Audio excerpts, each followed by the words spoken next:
नमस्कार. आज आपण या व्हिडिओमध्ये डायबिटीज म्हणजेच मधुमेह या आजाराविषयी थोडक्यात बोलूया. मधुमेह म्हणजेच रक्तातील साखरेवर नियंत्रण नसणे.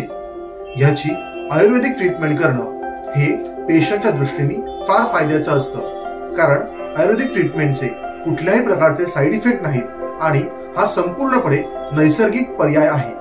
आपल्याकडे श्री आयुर्वेद मध्ये आपण डायबिटीसची यशस्वी चिकित्सा आयुर्वेदिक पद्धतीने करतो. आपल्याकडे चिकित्सा ही काही टप्प्यांमध्ये केली जाते.